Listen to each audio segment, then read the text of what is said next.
Edhe pse shtëpia më e famshme në Shqipëri ka mbyllur dyert, Gjeneta Fetau nuk e ka mbyllur ende kapitulli me disa nga personazhet më të përfolur të shtëpisë.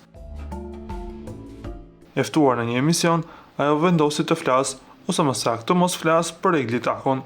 E pyetur për të, Gjeneta tha qetë dhe e prerë. Nuk e njoh personalisht. Një përgjigje që tingëllon më shumë si e njoh por s'dua të flas për të.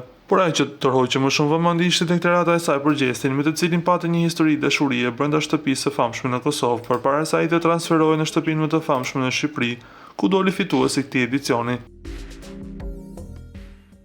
Për lidhjen e dikurshme, pa komente. Për statusin aktual të Gjesit që u martua simbolikisht në shtëpinë e famshme, Gjeneta u tregua diplomatike. Është burr i martuar. Këtij uroj gjithë të mirat. Më pëlqen ai shpirti fëmijëror që ka. Për stilin e tij më pëlqen. Shumë suksese, me shumë fëmijë, meqense është i martuar, deklaroi Gjeneta, duke habitur shumë fansat. Ju lutem klikoni tek butoni subscribe për të marrë të rejat më të fundit nga showbizi shqiptar.